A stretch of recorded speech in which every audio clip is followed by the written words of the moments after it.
Selamat pagi rekan-rekan semuanya.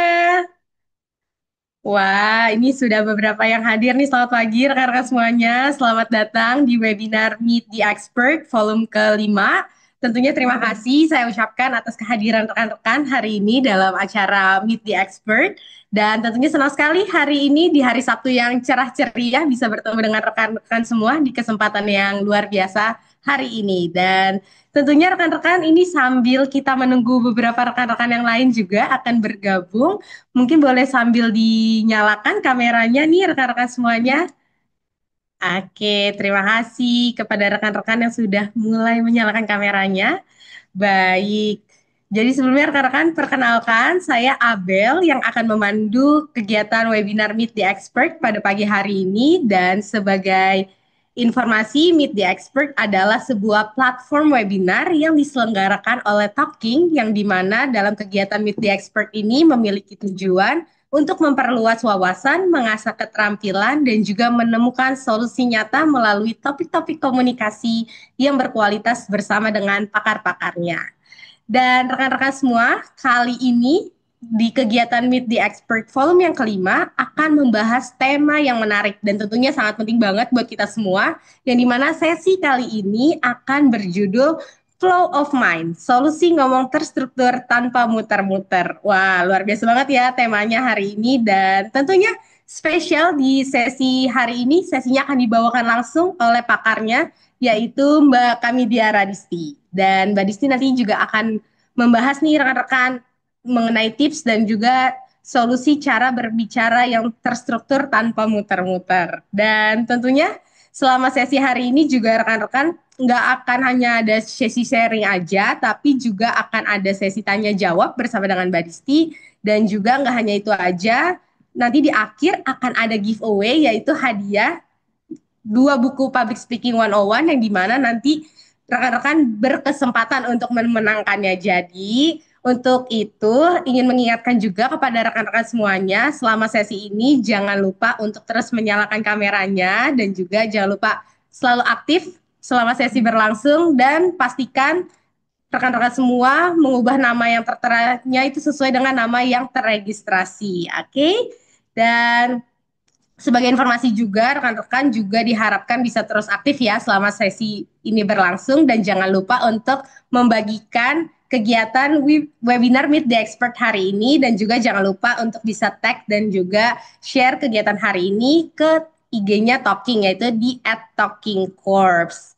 Oke, dan sekarang kita akan langsung masuk saja rekan-rekan semuanya ke dalam sesi utama hari ini yang pastinya udah nggak sabar banget nih rekan-rekan hari ini ya. Untuk sesi hari ini yaitu webinar Meet the Expert Flow of Mind, solusi ngomong terstruktur tanpa muter-muter. Dan di sesi hari ini kita akan mendengarkan pengalaman dan juga pembelajaran langsung dari pakarnya yaitu Mbak Kamidia Radisti yang adalah main fasilitator dari Talking, MC dan juga TV presenter yang pengalamannya sudah luar biasa sekali. Rekan-rekan semuanya sudah memiliki pengalaman 18 tahun di dalam industri komunikasi dan gak hanya itu aja, Mbak Disti juga memiliki pengalaman sebagai pemenang Miss Indonesia di tahun 2007 dan Mbak Disti juga sebagai penulis buku dari buku Public Speaking 101 dan juga Mbak Disti sudah memiliki BNSP Certified sebagai instructor dan juga assessor kompetensi. Jadi langsung saja nih pagi hari ini sudah hadir juga Mbak Disti. Selamat pagi Mbak Disti. Selamat pagi, Abel. Halo, apa kabar? Oke baik, Mbak gimana? Udah siap Mbak untuk sesi Meet the Expert hari ini? Kalau aku udah gak sabar banget ya, apalagi sekarang juga udah join, hampir semua peserta udah hampir join, walaupun masih ada beberapa kayaknya yang kita tunggu ya, betul Abel? Betul sekali, Mbak. Oke deh, jadi langsung aja ya, Mbak Disti dan rekan-rekan semua, tanpa menunggu berlama-lama lagi, langsung saja sesi Meet the Expert Forum yang kelima ini saya serahkan langsung kepada Mbak Disti. Silakan, Mbak Disti. Terima kasih banyak Abel. Salam kenal untuk semua rekan-rekan yang sudah join di hari Sabtu pagi ini. Luar biasa. Terima kasih karena di hari Sabtunya tetap produktif ya. Untuk kita bisa berdiskusi bersama, bicara mengenai flow of mind, solusi ngomong terstruktur tanpa muter-muter. Karena bisa jadi ya, walaupun sekarang saya dikasih kesempatan gitu ya untuk bisa sharing materi ini, tapi saya pernah banget loh ngalamin situasi yang ini ngomong apa sih? Udah nyampe mana sih? Perasaan ini tadi udah diomongin, kenapa harus diulang sih? Gitu ya. Banyak banget kejadian-kejadian yang bisa jadi waktu kita sendiri sudah punya pengalaman dalam dunia public speaking, bukan berarti kita adalah yang terbaik dan sempurna. Karena otomatis kita akan berupaya untuk menjadikan setiap presentasi kita saat kita bicara di hadapan publik, berkomunikasi, bernegosiasi, itu harapannya adalah mencapai tujuan. Harapannya seperti itu. Jadi salam kenal semuanya, Talking Friends yang sudah join pagi hari ini, yang sudah menyalakan kamera, terima kasih. Yang belum menyalakan kamera, silahkan untuk bisa dinyalakan juga kameranya, supaya nanti waktu berinteraksi mudah ya, saya nggak salah-salah sebut, nggak salah-salah panggil di sini. Dan seperti yang udah rekan-rekan lihat di layar saat ini ya, sudah ada judul yang spesifik. Saya boleh dong pengen tahu kira-kira apa yang langsung dibayangkan oleh rekan-rekan saat setelah ini saya akan mengeluarkan dua pilihan gambar ya. Tadi saya udah sempat cerita dikit pengalaman yang pernah terjadi di saya dan itu nggak sekali dua kali. Cara ngejawabnya gimana? Boleh pakai kolom chat juga, boleh juga langsung untuk bisa menyalakan mikrofonnya. Biasanya kalau dikasih dua pilihan sih lebih banyak yang pilihnya ngetik aja di kolom chat ya. Saya mau tampilin dulu ada dua pilihan gambar sekarang di hadapan Anda ya. Mana yang paling menggambarkan alur pikiran Anda? Oke, ada pilihan gambar A, di situ tampak sekali ada sungai yang kemudian tampaknya bisa mengalir dengan suara yang syahdu gitu ya. Karena walaupun ada batu yang besar ketemu dengan kerikil, tapi air itu tetap berjalan. Oh, langsung cepet banget nih jawabnya ya. Langsung milihnya menggambarkan pikiran Anda yang A. Berarti bagus banget tuh. Karena kita waktu menyampaikan sebuah informasi bisa terstruktur, bisa terus mengalir. Gak ada mampet-mampetnya kayak gambar yang B. Wow, ini Mas Jatra langsung pilihnya yang C, padahal nggak ada pilihan C ya. Yang C pilihannya apa sih emang gitu kan? Jangan-jangan yang C gambarnya udah makin mampet, mampet, mampet. Karena kalau dilihat dari dua pilihan ini aja, gambar yang B itu bisa mengilustrasikan kalau di dalam pikirannya dia stagnan gitu. Ada banyak pikiran-pikiran lain yang bisa jadi bikin kita nggak fokus. Ya kayak gambar ini aja, harusnya airnya terus mengalir, tapi karena banyak tumpukan-tumpukan benda-benda yang seharusnya tidak ada di sungai tersebut, yaitu sampah, akhirnya airnya nggak sesukses itu untuk bisa mengalir, benar nggak? Oke, ini bahkan juga Virus udah bilang, saya sering A, tapi terkadang B. Iya ya, saya juga pernah sih jadi yang B, pengennya jadi yang A.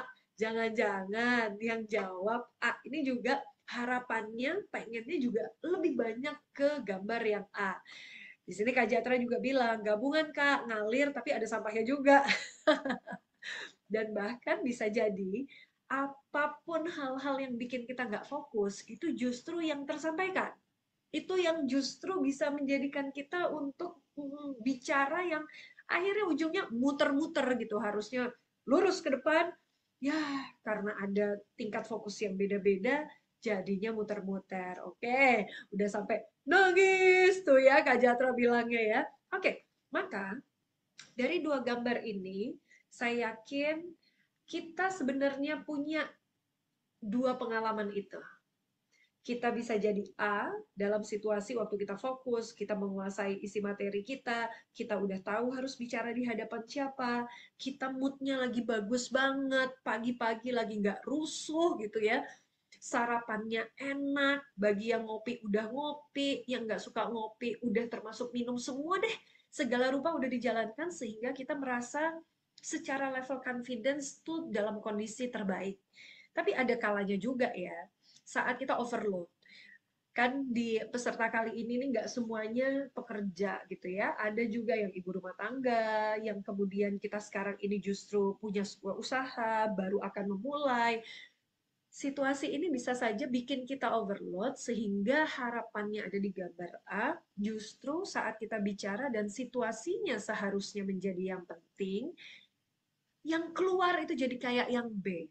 Oke, katanya ya, walau udah ditulis atau bikin contekan teks buat presentasi, tiba-tiba tulisannya kemana? Bener banget, Kak Jatra, sering banget kita ngerasain itu ya, udah bikin contekan. Nah, kira-kira bener nggak sih teknik kita untuk mempersiapkan diri? Ya contoh tadi, bikin contekannya kita bikin narasinya, kita bikin key point-nya. Pas mau disampaikan, kok tetap hilang ya? Kok tetap nggak tersampaikan dengan terstruktur ya?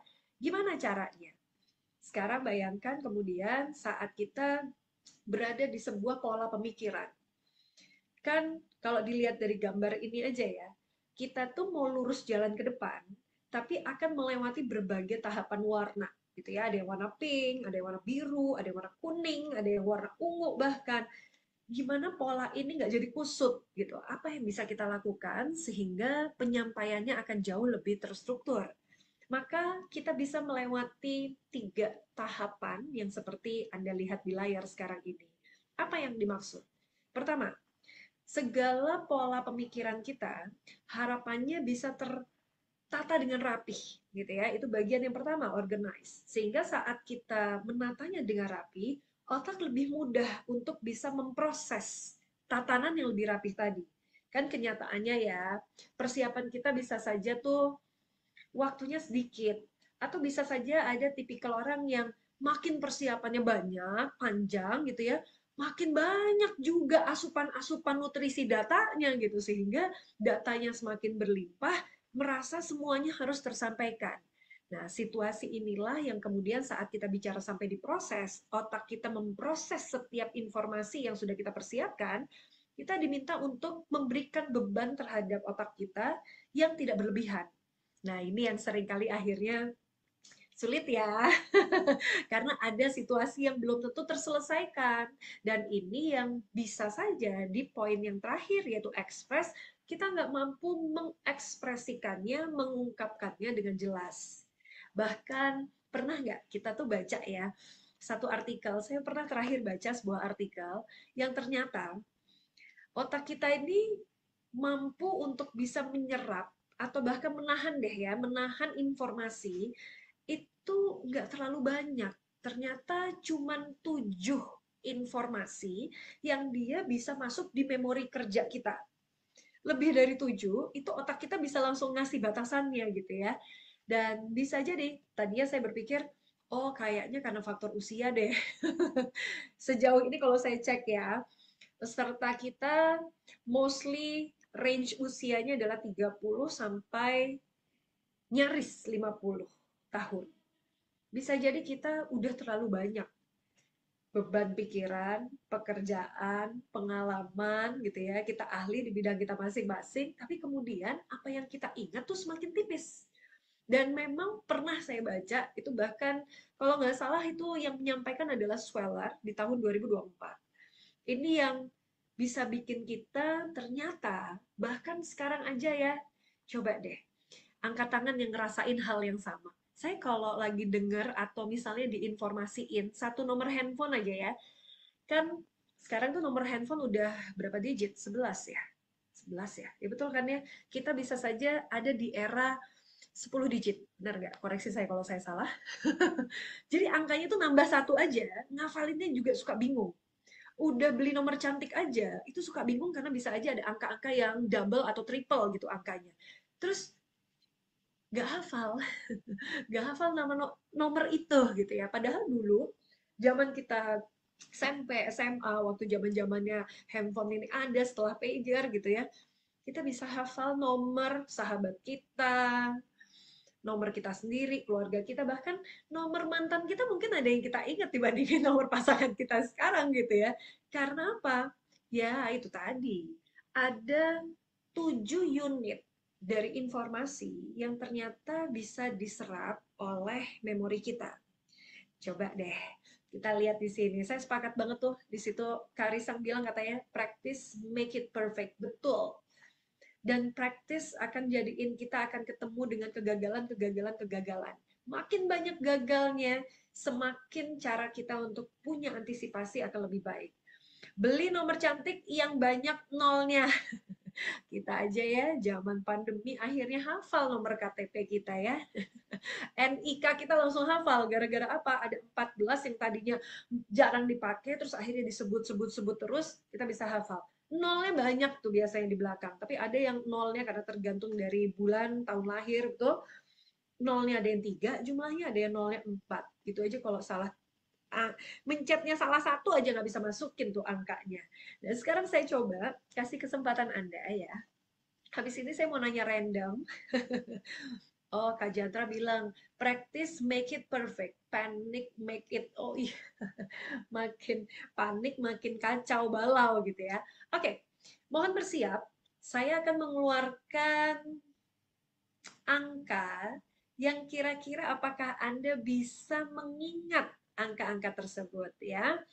Saya akan minta bantuan Abel juga. Setelah saya keluarkan angka ini, saya akan cuman pakai berapa ya? Kira-kira saya mau pakai detiknya. Ya udah mulai sekarang ya, karena udah muncul tuh ya. Udah muncul tuh barusan angkanya baru di-spill ya. Sebentar, saya mau pakai 15 second. Setelah itu saya mau nanya random. Baik yang off cam ataupun yang on cam, mohon bersiap. Tadi sudah muncul angka, ada 11 angka. Mari kita lihat lagi. Oke, dalam waktu 15 detik, apakah Anda masih bisa mengingat angka-angka tersebut? Di 10 detik terakhir, mudah nih, karena 15 detik waktunya bisa panjang untuk mengingat angka-angka ini, tapi belum tentu karena saya terus bicara, jadi distraksinya akan banyak sekali. Yap, udah 15 detik. Saya coba nanya ya, ini yang langsung terlihat di layar saya ada, boleh ditutup Abel? Angka ini kita stop share dulu boleh?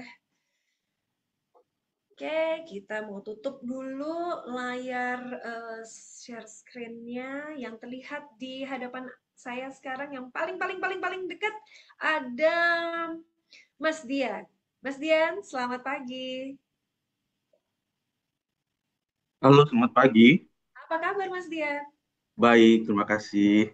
Sekarang posisi ada di mana? Di kota Di Jakarta. Makassar. Wow, di Makassar. 1 jam lebih cepat dari kami yang di Jakarta, betul? Iya, benar. Wah, udah menjelang makan siang nih berarti ya. Mohon bersabar. Tadi saya mengeluarkan ada angka-angka yang jumlahnya banyak. Masih ingat nggak ada berapa jumlah angka tersebut? Kalau tidak salah, 0812 333 1945. Ih, cakep banget loh. Bener jawabannya. Walaupun pertanyaan saya bukan berapa nomornya, tapi berapa jumlah angka. Ini aja yang bikin kita tadi ya kita bicara soal fokus. Saat kita berkomunikasi, kemudian ada percakapan sebelumnya, contoh percakapan basa-basi, nanya nama lah, tempat di mana saat ini, apa kabar misalnya gitu ya. Kita tetap fokus terhadap apa yang kemudian kita hafalin tadi. Jawabannya benar banget. 08 masih ingat berapa tadi? 0812 333 1945 ada 11 angka. Ih, mantap sekarang jawabannya lengkap banget ditambahin 11 angka. Terima kasih Mas Dian, Anda luar So, biasa karena bisa bantuin kita untuk ngerasa insecure bagi yang tadi mikir, hah berapa ya tadi angkanya? Berapa ya tadi tiganya?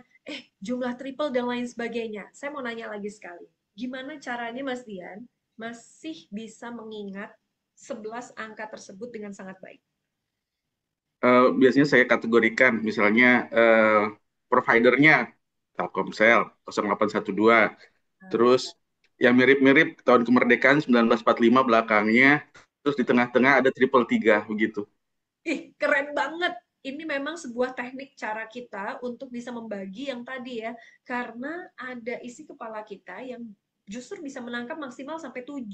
Dan saat kita tahu ada 1945 disamakan dengan kemerdekaan kita, kemudian ada angka 3 tadi nggak cuma 1 jumlahnya, bahkan sampai 3 jumlahnya, itu aja akan membantu kita untuk tahu mana setiap bagian-bagian yang perlu dijadikan acuan kita untuk menghafal. Akhirnya bukan menghafal ya Mas Dian ya, Iya, akhirnya kita jadi menguasai angka-angka tersebut yang jumlahnya banyak, lebih dari 7, angkanya 11. Terima recalling kasih. aja sih. Recalling aja itu keren banget. Terima kasih Mas Dian. Saya kembalikan Anda lagi ke tempat Anda. Tadi sempat ada yang angkat tangan. Ada Kak Vivian. Kak Vivian kepencet atau mau nanya? Oh, enggak jadi ya. Oke, saya lanjut kalau begitu.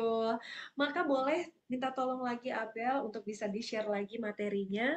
Yang barusan kita lakukan, ini berkaitan dengan teknik kita untuk bikin bagian per bagian. Saya akan menggunakan istilah, yaitu gimana caranya kita bikin chuckingnya.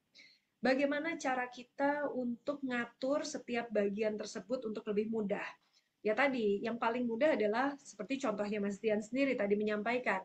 Ada angka 3 yang jumlahnya nggak cuma 1, jumlahnya mencapai 3, terus kemudian provider itu berarti di awalnya, providernya itu yang mana, kita akan langsung tahu 0812 digabung. Tapi ada orang yang juga nggak bisa tuh ngegabung sampai 0812, 0878, 0811 misalnya ya, apalagi kalau satu-satunya jadi banyak gitu, 08111 sampai 6 gitu, isinya satu semua gitu kan.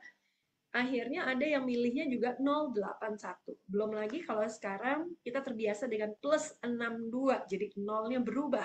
Situasi ini aja yang membantu kita untuk bikin setiap plottingannya supaya mudah. Betul? Sepakat?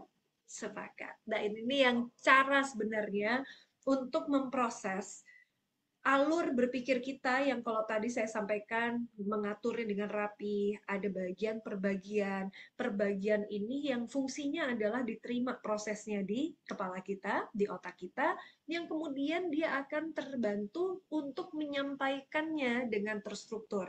Udah ada contoh yang pas, padahal nggak janjian tadi sama Mas Dian, ya. Oke, saya bantu share lagi materinya. Sekarang kita mau coba, kalau tadi saya menggunakan durasinya itu 15 detik tadi ya. Kalau sekarang saya mau kasih durasi yang lebih panjang. Saya siapin dulu timer saya ya. Karena yang tadi kita lakukan itu berkaitan dengan checking. Ini masih sama. Dan nanti saya akan kasih kesempatan rekan-rekan untuk bisa menjawab pertanyaan saya, baru ditulis di kolom chat. Oke ya, saya tampilkan dulu di layar apa yang tadi udah sempat saya sampaikan. Oke, ada waktu 60 detik untuk Anda membaca sebuah tulisan. Tulisan ini ya karena dia narasi, jadi tidak terlalu pendek narasinya. Kemudian saya akan menyampaikan setelah 60 detik tersebut, pertanyaan-pertanyaan yang jawabannya bisa Anda tuliskan di kolom chat. Oke, sudah siap?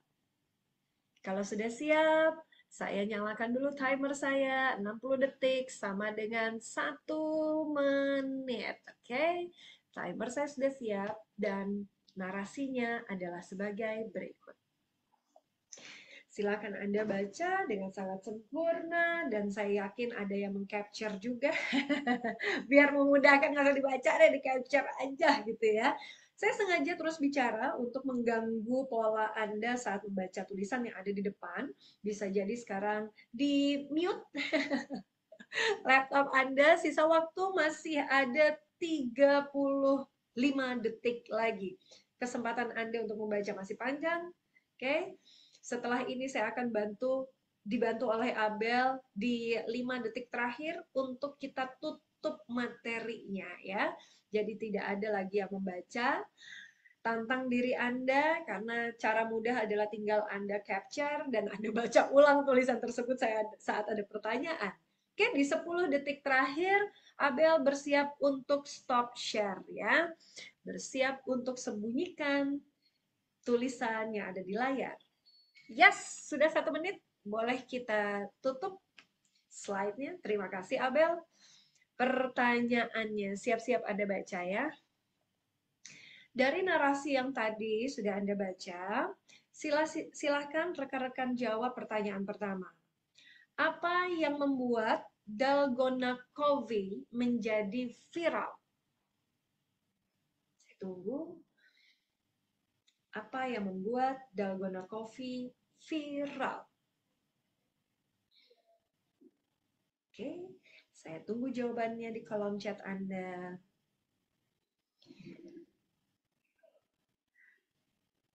TikTok yang bikin viral. Oke, apalagi konten TikTok yang bikin viral. Oke, sudah ada 2 yang menjawab. Saya tunggu, silahkan yang lain. Karena jawabannya bisa saja berbeda. Ada tagar dari internet TikTok itu yang bikin viral. Kata kalian video TikTok dengan tagar Dalgona Coffee menjadi kegiatan saat lockdown. Oke, visualnya memukau di TikTok.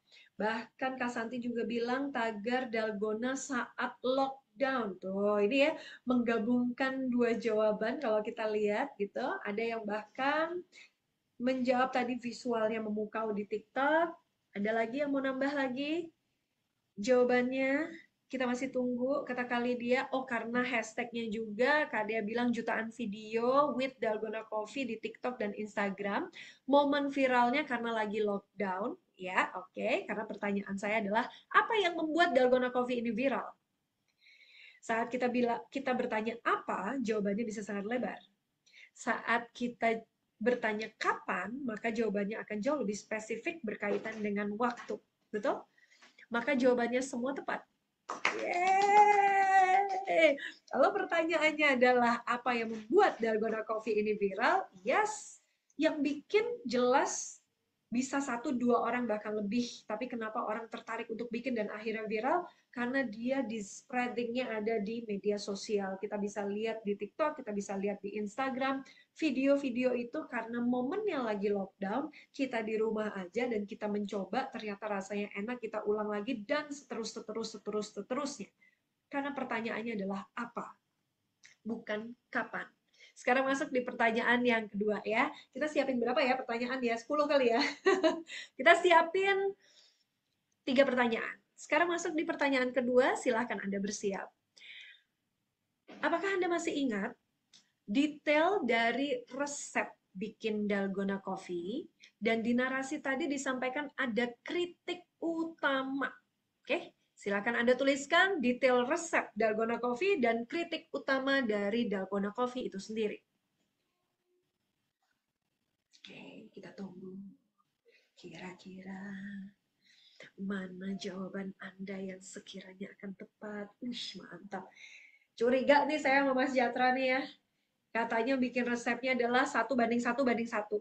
Isinya air panas, kopi, dan tunggu. Udah banyak bawah-bawahnya. Sampai yang atas belum kebaca. Oh, 1:1 ada air, panas, kopi gitu ya. Ini baru 2 nih, air panas, kopi baru 2 nih. Satunya lagi apa ya? Terus ada kemanisan dari kritik utamanya. Itu kata Kak Jatra. Oke. Kata Kak Viviana, detail resep nggak ingat, tapi rasanya terlalu manis. Oke, berarti kritiknya yang diingat ya. Kak Dea menyampaikan bubuk kopi instan, gula pasir, air panas. Perbandingannya adalah 1:1. Kritiknya kemanisan. Oke, mantap ya. Kalau menurut siapa nih yang belum. Iya, Kak Jantra, saya percaya Anda jujur. Ditulis di sini, saya mah jujur. Iya, sama. Saya kalau ditanya juga tadi harus baca ulang lagi. Karena nggak minum kopi. Jadi nggak ngalamin tuh situasi bikin Dalgona Coffee waktu itu ya. Oke. Kak Ahmad menjawab, bubuk kopi instan, gula, dan krim. 1:1:1. Oke. Kalau saya ingetnya gula, bukan krim. Tapi kalau nggak salah, gimana caranya supaya nggak kemanisan? Nah, itu tuh ada caranya tadi, betul ya? Oke, di sini kami Fatul menyampaikan kritik rasanya terlalu manis, tapi resepnya nggak ditulis di situ. Kalian menyampaikan gula, kopi, air panas. 1:1:1. Kritiknya terlalu manis. Mantap. Kurang gula. Oh iya, nggak jatuh. Kurang gulanya tadi typo ya. Elven nulis kopi instan, gula pasir, air panas, semuanya berbanding 1:1, bukan 1:11 ya, di typo kan ya. Betul ya, saya percaya ini typo. Oke, bawahnya lagi, menggunakan perbandingan 1:1:1. Isinya adalah gula, kopi, gula, air panas. Kritiknya terlalu manis, makanya ditambahin garam. Ini ya, informasinya detail sekali ya, Kak Virus ya. Oke, lanjut. Kak Santi. Mencampurkan kopi, susu, dan air panas 1:1:1, dikocok selama 5-7 menit. Wow, informasi yang sangat detail. Kritiknya karena terlalu manis dan lama membuatnya. Ya, kan itu sekalian nge-gym ya kita waktu bikin dalgona ya. Karena tangan kanannya kekar tuh karena bikin dalgona coffee. Oke, Kak Irina bilang terlalu manis dan proses. Oke, ada proses whipping yang terlalu lama. Kaliana menyampaikan bubuk kopi, air panas, gula 1:1, kritik rasa terlalu manis, dan proses whippingnya makan waktu. Betul. Jadi jawabannya ada yang cepat, ringkas, betul ya cara menulisnya. Ada yang detail menulisnya dengan informasi yang lengkap sekali. Ada yang plus typo-typo, dan yakin deh, kita saat punya sebuah materi yang kemudian kita kuasai, kadang-kadang ya, waktu kita menyampaikan ada yang kita tambah-tambahin. Padahal bisa saja pertanyaannya cukup dijawab dengan misal 1 kalimat gitu. Ternyata waktu kita menguasai semuanya, kita tambahin jadi 3 kalimat totalnya. Informasinya nggak salah, tapi bisa saja gaya penyampaian kita tidak langsung kepada sumber pertanyaan utama. Nah, inilah yang seringkali bikin lawan bicara kita ngerasa kitanya nggak to the point, kitanya muter-muter. Kita perlu tahu siapa yang kita temui. Saat audiens kita ternyata tipikal orang yang suka dengan situasi yang serba cepat, kita nggak bisa tuh dengan teknik kita yang pertama tadi. Kita justru harus segera menjawab inti pertanyaan dari lawan bicara kita. Ini yang bisa jadi patokan sebenarnya. Kenapa flow of mind, materi kita kali ini, itu justru akan spesifik untuk bisa setiap individu hari ini akan tahu caranya. Gimana supaya kita spesifiknya adalah tergantung dari audiens, bukan dari seberapa kita terlihat sangat menguasai materi kita. Terima kasih yang udah jawab. Yang belum saya bacain, mohon maaf ya. Karena kita mau menyelesaikannya sampai jam 12, masih banyak activity kita ya. Boleh nggak satu pertanyaan lagi? Tadi saya udah sempat baca sebenarnya, ada yang jawabnya sangat detail. Tapi saya penasaran, silahkan Anda menjawab dengan satu kata. Oke, saya hanya batasi, hanya boleh menjawab satu kata. Pertanyaan saya adalah, bagaimana trik untuk menyeimbangkan rasa dan mempercepat proses whipping? Silahkan, hanya satu kata. Apa yang Anda akan tulis di kolom chat? Proses whippingnya tadi lama kan, terus rasanya kemanisan kan Kak Jatra. Jadi gimana cara menyeimbangkan rasa tadi? Oke ya. Kaliana udah jawab, tambahin sedikit garam, padahal hanya boleh satu kata. Terima kasih. Kakak-kakak berikutnya, Kak Evelyn, Kak Viviana, Kak Ahmad, ya, sudah menjawab garam, satu kata. Kali dia mixer, kayak gitu, pakai yang listrik katanya ya tadi ya, ada di narasinya, mantap, satu kata juga. Oke, mixer berarti membantu prosesnya, percepat. Tapi saat kata Kak Jatra yang simpel aja beli cepet gitu ya. Saya penasaran nih, pengen ngobrol dulu boleh ya Kak Jatra? Hai Kak Jatra, boleh saya ngobrol sama Kak Jatra? Penasaran dari tadi enak banget kayaknya ngobrolnya gitu. Ada. Hai, boleh ya bantu di spotlight supaya saya nggak nyari-nyari di layar. Wih, lagi di jalan, lagi nyetir ya?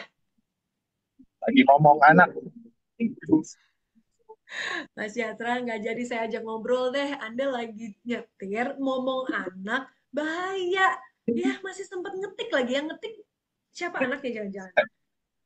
Enggak sih, ya, ada keluarga acara keluarga. Masih apa? Oke, kalau gitu nggak saya lanjutin ngobrolnya. Masih tetap bisa ngetik di situ dan itu berbahaya. Sorry, Udah, saya kembalikan sorry lagi ya. Anda untuk fokus nyetir. Silahkan. Have fun ya bersama keluarganya di weekend ini. Oke, nggak jadi. Barusan saya pengen nanya aja sama Mas Jatra, kok enak banget ngobrolnya. Di chat aja seru, apalagi waktu ngobrol secara langsung. Ternyata lagi nyetir, saudara-saudara. Nggak jadi ya. Oke, berarti apa yang mau kita Ini bahas di konversi. sini? Yes, thank you. Jadi apa yang bisa kita lakukan di sini? Saya agak salfok dengan jawabannya Karisang ya, katanya dioplos aja. Iya sih, walaupun di narasinya sebenarnya nggak ada tadi ya, informasi dioplos. Oke, saya boleh ke Karisang, saya cek ya. Karisang, selamat siang. Boleh saya ngobrol? Karisang saat ini bekerja di sebuah perusahaan ya. Kabur Karisangnya. Ada nggak nih Karisang? Boleh di open mic Karisang? Oh, lagi di jalan. Oke, baiklah. Tidak jadi kalau gitu. Kabur nih kayaknya ya. Padahal belum tentu lagi di jalan. Oke, terima kasih udah jawab. Tadi ada yang jawab mixer. Betul, kalau mixer tadi di narasinya boleh kita sambil share screen lagi, Abel. Kita cross-check jawaban-jawaban dari rekan-rekan semua di siang hari ini. Karena jawabannya benar. Walaupun oplos nggak termasuk di dalam narasi tersebut ya. Menurut saya jadi cuma satu aja yang salah nih. Oke. Tadi waktu pertanyaannya apa yang bikin viral, betul. Karena pertanyaan apa, di situ ada proses viralnya, dia ada tagarnya, kemudian setiap minggu dan setiap minggunya itu meledak di TikTok dan juga Instagram, jawabannya tepat. Kemudian saat kita bicara tentang resep tadi ya, dan kritik utama. Resep isinya tadi adalah bubuk kopi instan, jadi kalau jawabannya kopi, benar sebenarnya ya. Tapi di sini harapannya lebih detail karena kopinya adalah kopi instan yang udah otomatis jadi bubuk gitu dan kita nggak harus punya mesin kopi sendiri. Itu yang memudahkan Dalgona ini karena kita nggak perlu punya modal mesin kopi. Ada gula pasir, jadi ini juga spesifik. Kalau gula aja dia umum, bisa gula cair gitu ya. Kalau di proses Dalgona Coffee, dia spesifik menggunakan gula pasir dan air panas. Jadi tidak bisa hanya menyebutkan airnya saja. Inilah yang berkaitan dengan cara kita untuk menjawab secara detail dari pertanyaan yang kadang pertanyaan orang itu kan suka nggak langsung to the point juga gitu ya. Kadang-kadang ada pertanyaan yang juga muter-muter sehingga kita nggak tahu gimana cara jawabnya supaya nggak kebawa sama arus pertanyaan tersebut. Bahkan di sini spesifik. Ada yang tadi juga menjawabnya sangat spesifik. Prosesnya dibuat berapa lama, di narasi ini terlihat 5-7 menit begitu ya. Dan itu yang dianggap lama. Sedangkan waktu dicoba rasanya dia terlalu manis. Di sini ada informasinya. Terus waktu pertanyaan ketiga, trik untuk bisa menyeimbangkan rasa yang tidak terlalu manis gimana? Informasinya spesifik ya. Menambahkan garam dan itu sejumput, bukan secukupnya ya. Kalau kita masak secukupnya, garam secukupnya. Kalau ini sejumput. Tergantung jumputnya ya. Kalau jumputnya ngambil dari jempol banyak juga ternyata ya. Jadi waktu kita ngambil sejumput garam, ini spesifik baristanya bicara untuk bisa menyeimbangkan rasa atau bisa menggunakan krim instan dan mixer listrik agar hasilnya cepat namun tetap creamy. Jadi yang tadi jawabnya juga krim, benar. Dan saat dia menjadi satu kesatuan, mixer listrik akan menjadi cara untuk mempercepat proses whippingnya. Oke, terima kasih yang sudah menjawab pertanyaan-pertanyaan ini dan kita percaya kalau ternyata teknik komunikasi di dalam flow of mind itu nggak bisa kita anggap sebelah mata karena nggak gampang. Yang hari ini berhasil gitu ya, saya yakin dalam ruang lingkup profesional saat kita ada beban takut salah, ada rasa khawatir, takut datanya kebalik, semua perasaan-perasaan yang bisa bikin kita ngerasa kacau. Nah, inilah yang akhirnya bikin kita untuk tahu kalau di dalam teknik komunikasi itu ternyata masih jadi urutan pertama yang dibutuhkan di setiap industri. Karena bahkan waktu komunikasi atau soft skill ini digunakan, seringkali akhirnya kita merasa produktivitas kita menjadi lebih baik. Sedangkan ada 49% dari para pekerja yang justru ngerasa karena miskom, produktivitasnya ya jelas menurun karena dia harus meluruskan komunikasi yang bisa jadi tidak sesuai dengan apa yang disampaikan. Nah, dari sinilah yang kalau kita bicaranya tentang flow of mind kita mendadak, entah itu mampet, ngeblank gitu ya. Apa sebenarnya yang jadi tantangan terbesar Anda? Boleh ya saya nanya lagi, silahkan tuliskan di kolom chat. Tantangan terbesar Anda saat penyampaian informasi itu tidak terstruktur atau bahkan muter-muter kalau lagi bicara atau bahkan bisa jadi ngeblank. Apa yang jadi tantangan terberat Anda? Boleh Anda tuliskan, saya tunggu di kolom chat. Kalau saya sendiri seringkali gini, em, durasi waktu yang pendek itu bikin saya jadi harus dengan cepat menyampaikan berbagai macam informasi yang bisa jadi menurut saya penting, tapi belum tentu penting buat audiens kita. Dan ini yang seringkali bikin saya secara pribadi bingung mana duluan ya, mana interaksi yang harus saya mainkan ya, karena pilihan interaksinya banyak. Terima kasih yang sudah bantu menjawab. Mas Jantra masih nulis ya, masih ngetik aja padahal lagi nyetir. Oke, saya yang jadi agak risau nih jadinya. Katanya yang jadi tantangan terberat itu justru harapan, ekspektasi dari audiens kita, bahkan bisa jadi ekspektasi kita secara pribadi ya. Mas Ahmad bilang katanya yang bikin tantangan terbesar adalah buyar. Oh, maksudnya tahu-tahu hilang aja gitu apa yang kita persiapkan. Oke? Kak Virus juga bilang saat saya mau presentasi selalu menyiapkan notes. Tapi saya jadi terpaku sama notes sehingga, oh jadi kayak baca gitu ya. Karena kita bikin tulisan, terus nggak bisa improve gitu ya. Jadi harus plok ketiplok sama apa yang kita tulis. Oke, sehingga merasa tidak mengalir. Oke, Kak Dea juga di sini menuliskan, tunggu sebentar, mendadak. Oke, mana tadi Kak Dea ya? Hilang nih dari bawah deh. Katanya ngeblank kata Kak Erina. Kak Erina bilang bingung prioritas hal yang mau disampaikan duluan yang mana. Katanya juga Mas Miftah overwhelmed sama informasi atau speaker pikir semua penting. Sinkronisasi antara otak dan mulut itu tepat banget ya. Otak kita kemana, mulut kita ngomong apa gitu ya, suka beda-beda. Oke, tantangannya adalah harus tetap tenang di saat ngeblank dan harus cepat interaksi kembali. Harus move on, benar itu nggak gampang. Pas momennya blank, improve-nya untuk back in track gimana ya? Oh, ini malah nanya balik ya. Oke, saya coba tampilkan dulu di layar. Terima kasih yang udah bantu menjawab. Nanti saya baca lagi yang belum terjawab ya, belum terbaca ya. Seringkali yang bikin kita menantang itu karena penguasaan materi yang fokus terhadap materi yang hanya mau disampaikan.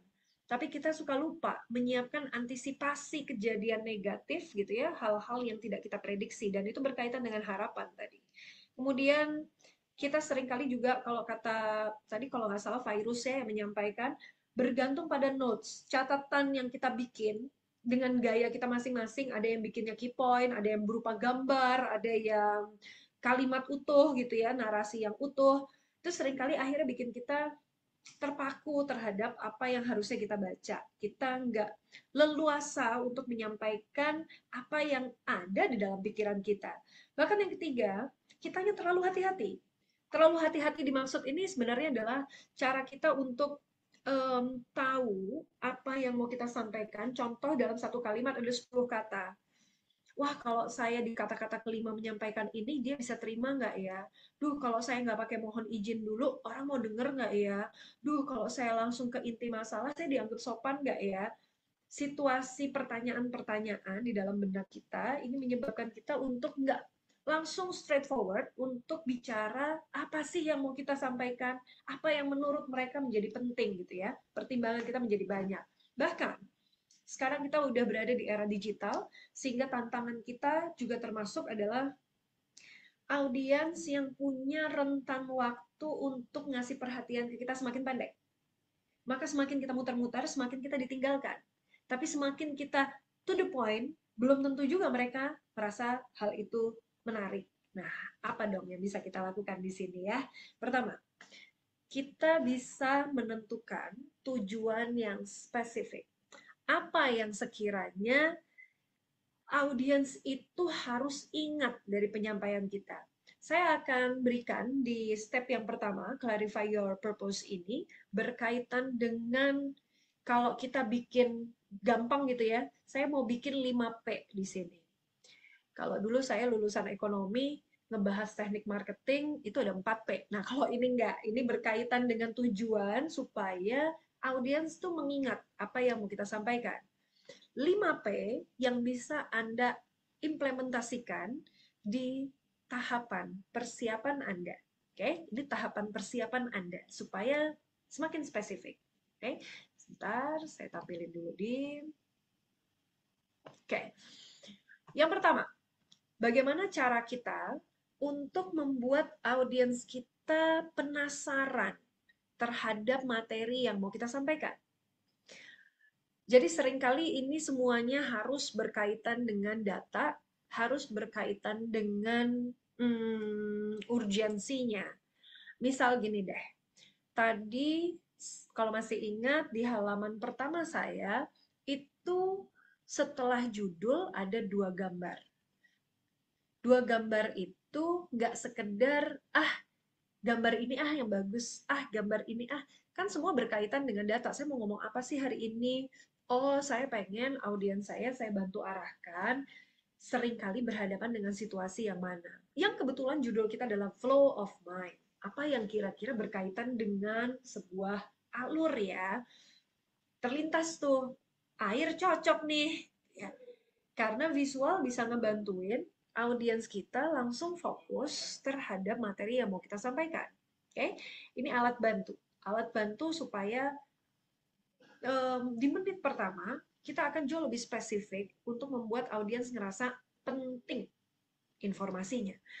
Yang kedua, di dalam tahapan persiapan, kita harus spesifik bicara mengenai tujuan. Jadi seringkali, misal gini ya, misalnya, di bagian premisnya, kita ternyata nggak nyiapin gambar, tapi kita nyiapin sebuah pertanyaan. Contoh, tahukah Anda 80% dari teknik marketing atau demo penjualan itu gagal dalam 30 detik pertama. Misalnya gitu. Ini barusan saya sambil mikir gitu ya. Bayangkan kemudian kita bikinnya dengan intonasi yang lebih fantastis. Rekan-rekan, bayangkan 80% dari demo penjualan ternyata gagal di 30 detik pertama. Orang kebawa dalam situasi yang secara ragam emosi itu sengaja kita tampilkan. Tampilkan berarti secara visual ekspresinya harus tepat. Secara intonasi ragam emosinya akan bicara tentang angka-angka tersebut. Karena angka itu bisa aja, ada visualnya juga. Kita bicaranya plus pakai slide presentasi misalnya. Itu bisa langsung dibaca dan mereka akan punya persepsi yang berbeda-beda. Gimana caranya? Kita yang harus nambahin itu.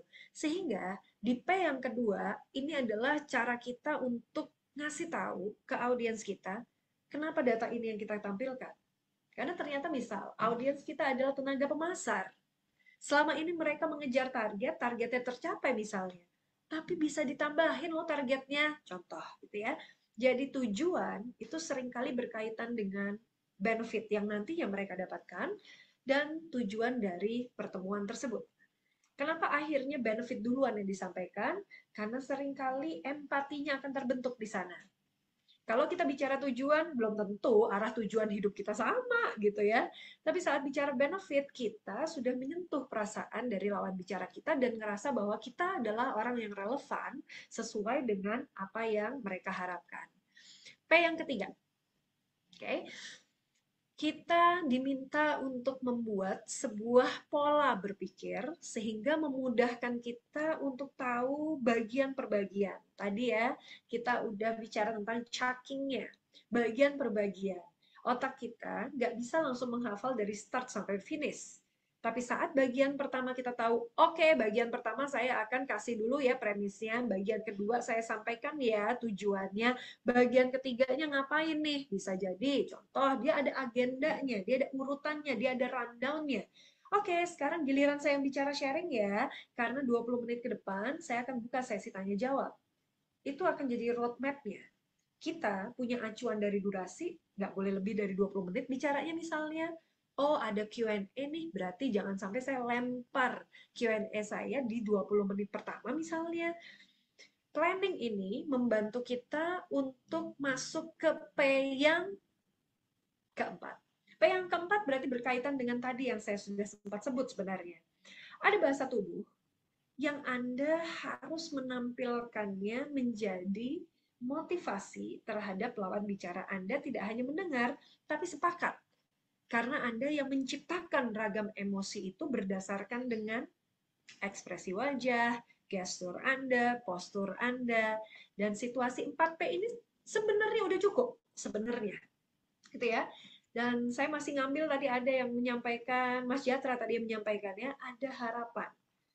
Artinya apa? Semua persiapan kita di 4P ini sebenarnya akan mendukung kita untuk bicaranya lebih terstruktur. Tapi suka lupa nyiapin yang terakhir. P yang terakhir ini adalah cara kita untuk antisipasi kondisi-kondisi yang bisa jadi muncul saat kita menyampaikan sebuah informasi. Contoh, kita tadi menyampaikan angka ya di awal ya. Tahukah Anda 80% dari tenaga pemasar itu gagal dalam 30 detik pertama? Ada orang yang penasaran, tapi dia langsung bertanya, masa sih? Dia langsung nggak percaya. Betul? Situasi ini yang harus bisa kita antisipasi. Sehingga kita saat menyiapkan 4P, kita udah tahu, oh kalau saya ngomong ini, kemungkinan orang akan arahnya ke sini. Mereka bisa jadi penasaran karena mereka spesifik dan mereka fokus terhadap apa yang mereka kerjakan. Situasi ini yang akan ngebantuin kita menjadi lebih siap untuk berhadapan dengan kondisi-kondisi yang tidak terduga. Oke? Ini yang tadi bisa saya bantu arahkan di core yang pertama. Bayangkan kita punya 114 core. Enggak, enggak ya. Jadi kalau saya hari ini mau bahasnya sampai dengan 4 core. Oke, jadi enggak banyak-banyak. Kalau kebanyakan selesainya besok. Oke, dari core yang pertama saya coba cek dulu adakah pertanyaan. Belum ya, aman ya. Nanti saya kasih kesempatan untuk Anda bertanya. Saya coba cek sekarang. Core yang pertama adalah kemampuan kita untuk akhirnya menyiapkan tentang tujuan bisa dibantu dengan 5P seperti yang Anda lihat. Bagaimana dengan core kita yang kedua? Kita tampilkan di layar ya. Berkali-kali tadi saya sampaikan, saat kita mengenali audiens kita, maka harapannya adalah kita akan menempatkan audiens kita menjadi yang utama. Saat mereka menjadi yang utama, kita akan tahu kapan kita harus memberikan interaksi kepada audiens kita. Kapan kita memberikan batasan interaksi tersebut agar kita punya waktu untuk menyampaikan hal-hal yang bisa jadi penekanan di dalam sebuah keseluruhan informasi atau percakapan. Saat kita tahu audiens kita tipikalnya bisa jadi berbeda-beda, kita akan punya tantangan-tantangan baru.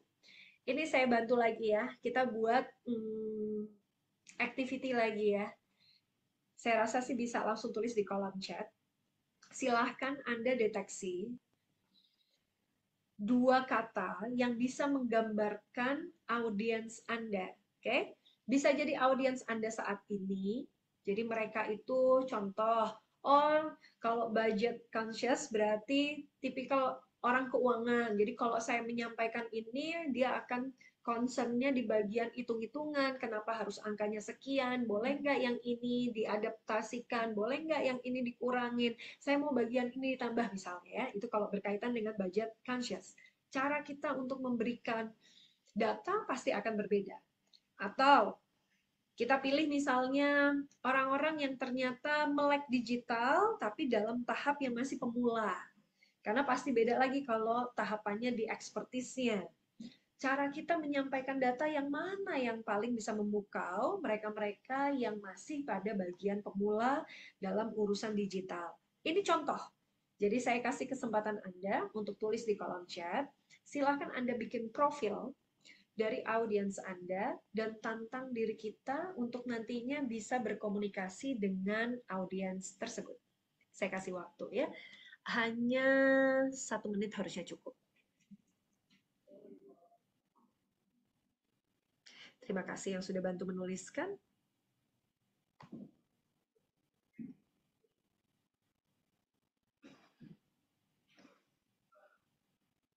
Oke. Berarti kalau GM, politisi itu adalah pekerjaannya. Tipikalnya seperti apa, nanti bisa aja dibuat lebih spesifik. Kecuali Kak Jandra nggak usah ya, tulisnya pendek aja cukup.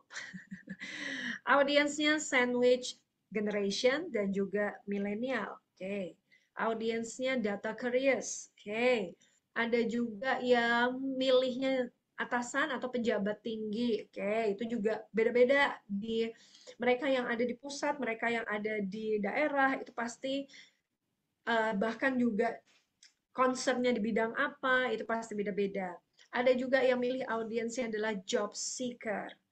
Oh, ada yang milihnya justru super sibuk. Kebayang ya.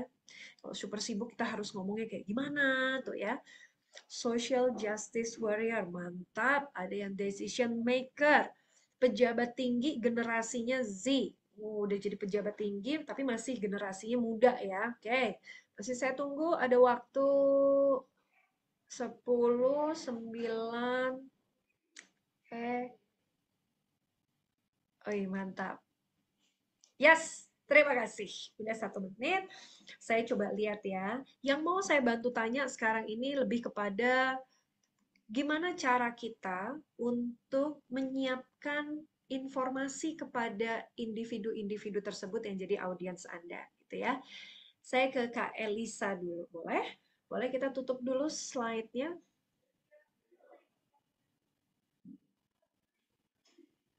Oke, saya mau ke Kak Elisa ya. Kak Elisa, selamat siang.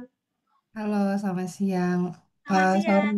nggak bisa buka kamera soalnya internetnya nggak stabil. Nggak apa-apa. Tadi udah sempat kelihatan kok waktu Iya. awal-awal sempat buka kamera. Nggak apa-apa. Kak Elisa, boleh saya nanya di sini? Oh, mana tulisannya tadi? Fix mindset, betul? Kira-kira apa yang harus Kak Elisa siapkan saat kita bertemu dengan audiens yang mindsetnya nggak bisa terbuka? Hmm, mungkin sebenarnya harus cari informasi dari misalnya fixed mindsetnya ada beberapa orang, kita cari orang-orang yang kenal sama mereka. Jadi kayak tahu secara psikologis orang-orang ini seperti apa. Lalu kalau misalnya tadi perlu kayak urgensi atau data segala macam, kita masuknya dari sisi psikologisnya itu sih Mbak Disti. Karena kayaknya kalau orang-orang fixed mindset kita pakai pendekatan yang logik, jadinya kayak tabrakan gitu. Betul, bisa jadi mereka merasa bahwa apa yang kita sampaikan tuh nggak sejalan dengan pola pikirnya gitu ya.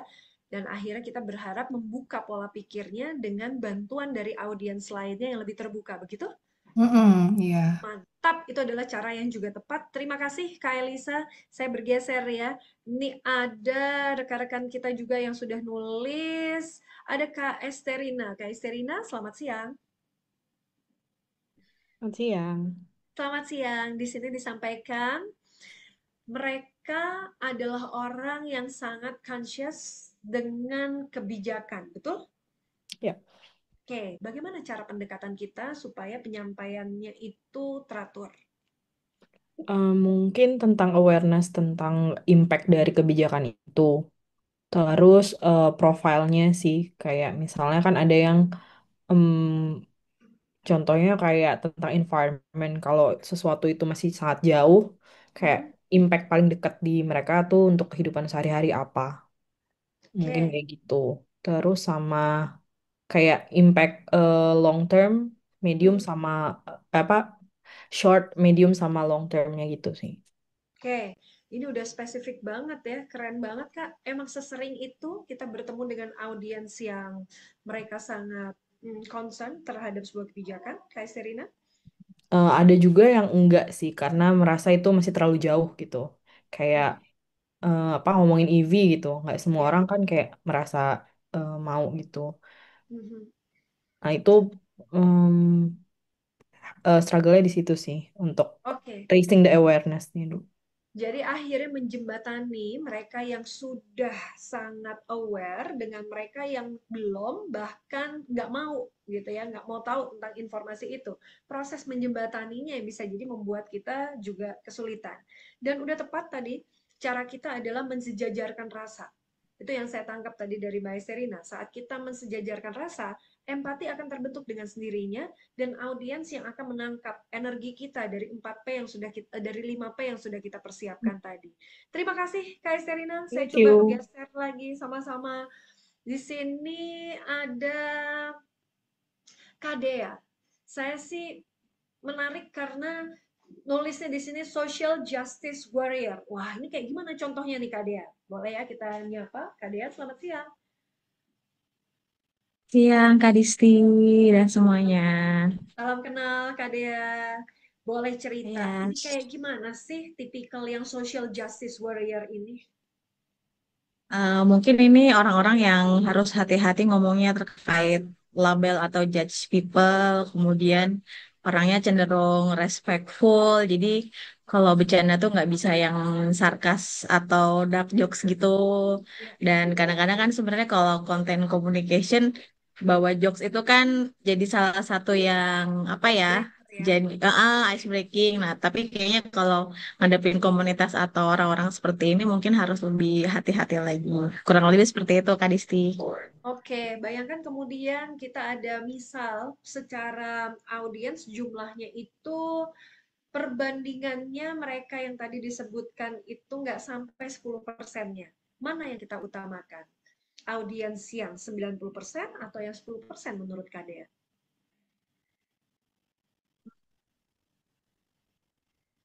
Kalau bisa semuanya ya, Kak. Betul, kalau bisa semuanya dan tergantung isi penyampaian kita.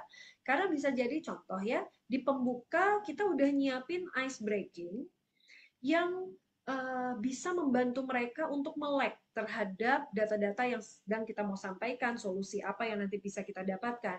Tapi ternyata 10% yang tadi saya sampaikan, mereka adalah social justice warrior dan berada di jabatan-jabatan di manajemen level, kita otomatis merubah. Karena 10% dari audiens itu bisa jadi mempengaruhi 90% lainnya. Karena mereka yang mengambil keputusan. Maka akhirnya waktu kita bicara tentang jumlah audiens, kita bicara tentang level jabatan audiens kita mix segala profil tersebut, kita mapping dan membantu kita di 5 proses P tadi.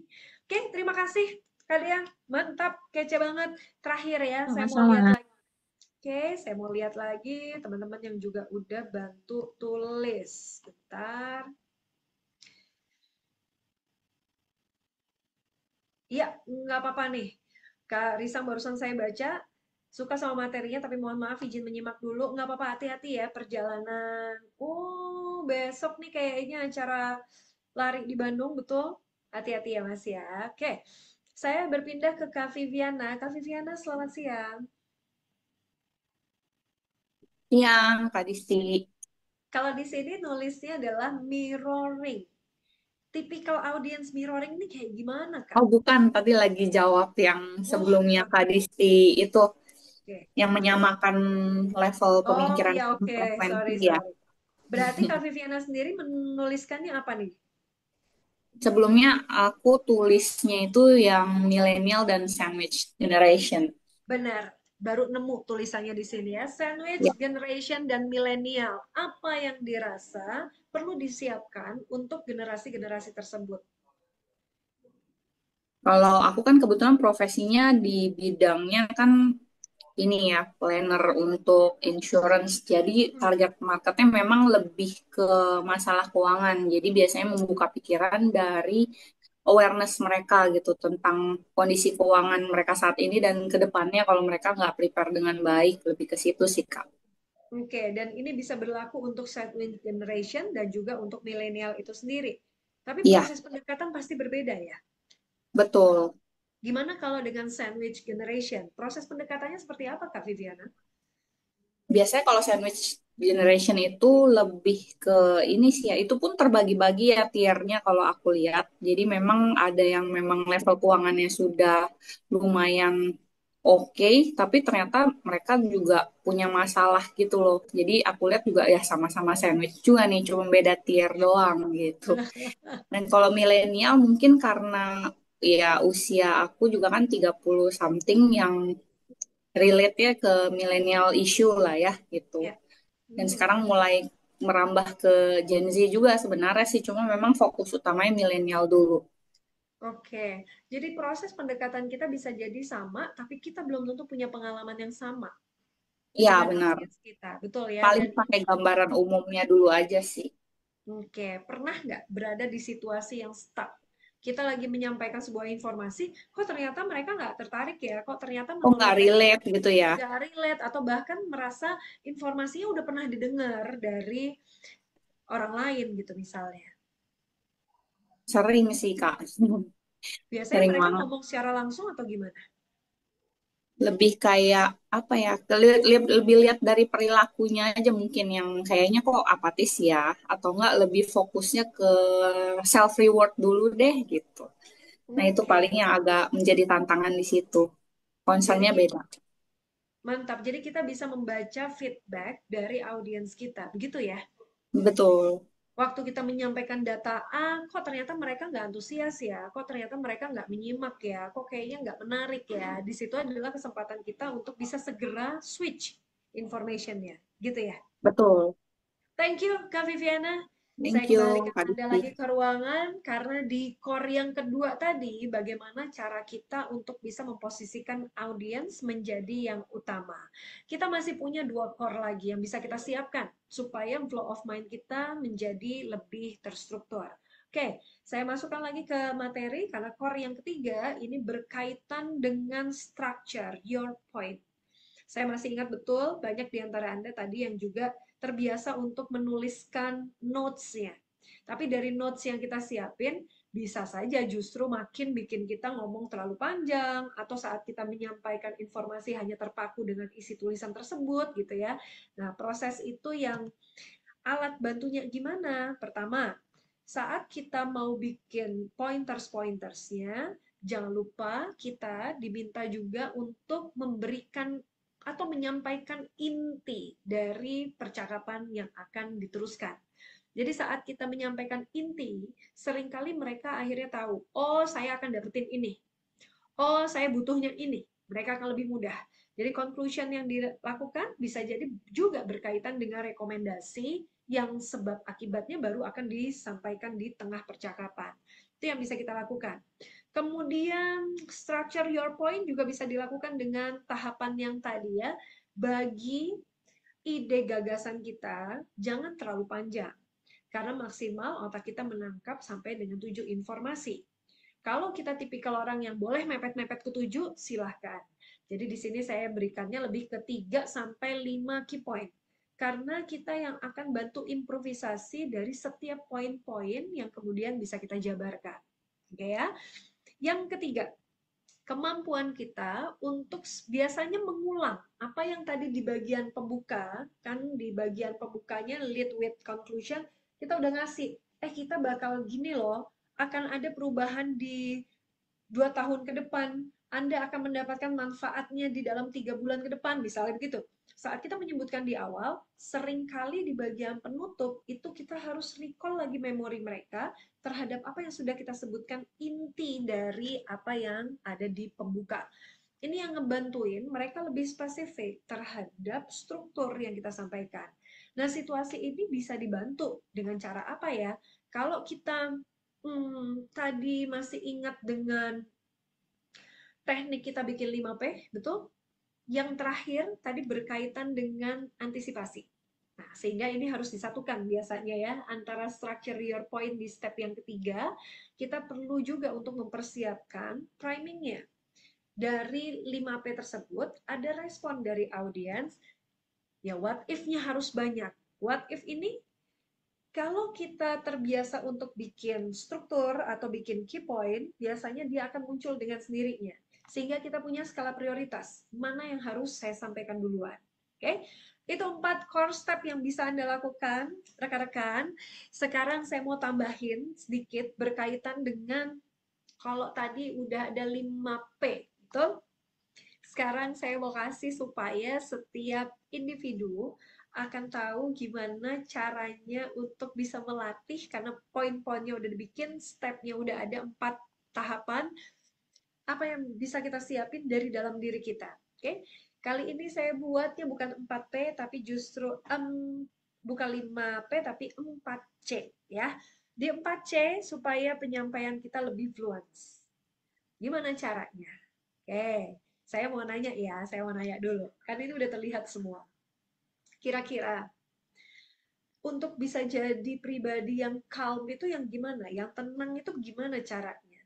Boleh tulis di kolom chat, saya bantu baca. Menurut Anda, untuk jadi pribadi yang tetap tenang dalam segala situasi, apa yang bisa Anda lakukan?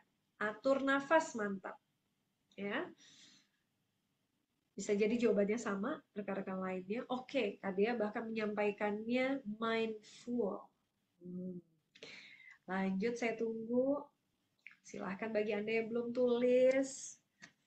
Latihan visualisasi terlebih dahulu. Oke, visualisasi ini biasanya terhadap apa yang mau kita raih, hal-hal baiknya apa, kita gambarkan di situ. Betul ya? Kalian menyampaikan tidak reaktif. Oke, saat tidak reaktif berarti kita mencerna setiap kondisi yang kemudian kita pikirkan, kita rasakan dia berubah menjadi responsif. Dan outputnya biasanya harus dalam kondisi yang positif juga ekspresinya. Oke, selain tidak reaktif, Kak Viviana menyampaikan fokus aja, nggak usah buru-buru. Betul, karena waktu kita fokus aja, saya yakin ketenangannya akan datang sendiri. Secara teori bisa jadi mudah ya diucapkan, tapi saat kita praktek, kita dalam kondisi yang tidak baik-baik saja, kadang berat juga. Kak Virus juga menyebutkan di sini, sebentar, udah ketimpa lagi, katanya adalah meditasi sebentar dengan teknik atur nafas. Yes, itu juga bisa dilakukan. Tidak terbawa emosi, kata Kak Indah. Kak Prana menyampaikan persiapan yang baik, betul nggak tuh Kak Prana yang bilang ya? Terus pengendalian diri, self control. Bagus Kak Vivian, katanya Kak Vivian bilang pura-pura pingsan aja. Kebayang ya, kita lagi nawarin sebuah produk investasi keuangan, terus kemudian kok ternyata susah ya, aduh aku kok panik ya, pingsan. Oke, pesannya sampai, menarik dan tepat waktu. Yap, itu harapan kita. Saat kita berharap kita menjadi tenang, betul, tadi saya sepakat juga. Tidur cukup. Oke, cukupnya setiap individu bisa beda-beda. Walaupun secara patokan tidur berkualitas. Betul ya? Saat tidur berkualitas bisa aja nggak nyampe 8 jam, tapi dalam situasi, dari satu meeting ke meeting lainnya, kadang kita memejamkan mata sambil atur nafas, dia akan kembali fokus. Dan ini yang Anda harus punya polanya.